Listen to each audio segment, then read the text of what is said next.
৩ বছর আগে প্রকল্পের মেয়াদ শেষ হলেও কাজ শেষ হয়নি খুলনা অডিটোরিয়াম কাম মাল্টিপারপাস হল নির্মাণ কাজ। ১,০০০ আসন বিশিষ্ট এই প্রকল্পে ৫ বছরে অর্থ ছাড় হয়েছে ৬ কোটি টাকা। ঠিকাদারি প্রতিষ্ঠান বলছে, অর্থ না পাওয়ায় ১.৫ বছর কাজ বন্ধ রয়েছে। কবে অর্থ ছাড় দিতে পারবে জানে না জেলা পরিষদ কর্তৃপক্ষও। খুলনা রূপসা স্ট্যান্ড রোড এলাকায় ১,০০০ আসন বিশিষ্ট অডিটোরিয়ামের নির্মাণ প্রকল্পের কাজ শুরু হয় ২০২০ সালের মার্চে। মেয়াদ ছিল ২০২২ সালের মার্চ পর্যন্ত। ৩ বছর আগে প্রকল্পের মেয়াদ শেষ হলেও কাজ শেষ হয়নি এখনো।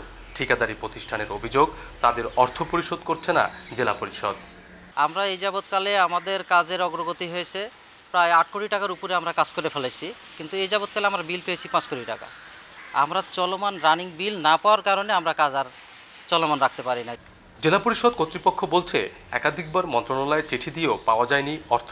কবে পাওয়া যাবে আর কবে প্রকল্পের কাজ শেষ হবে বলতে পারছে না তারা। বরাদ্দ পেলেই আমরা বরাদ্দ ছাড় করে দিই। এখনও আমরা ৬ কোটি টাকা বরাদ্দ পেয়েছি, এখনও প্রায় ১৪ কোটি টাকা বাকি আছে। এটি বরাদ্দ পেলেই, স্থানীয় সরকার থেকে বরাদ্দ পেলেই আমরা বরাদ্দ ছাড় করে দেব। নাগরিক সমাজের প্রতিনিধিরা বলছেন, দুর্নীতি আর অনিয়মের কারণে জেলা পরিষদের সব প্রকল্পই এখন প্রায় অকার্যকর।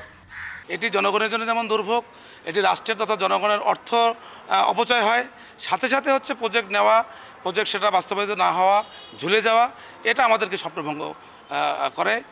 প্রকল্পের কাজ শেষ হওয়ার আগেই জরাজীর্ণ হয়ে পড়েছে ভবনটি। অভিজিৎ পাল, ইন্ডিপেন্ডেন্ট নিউজ, খুলনা।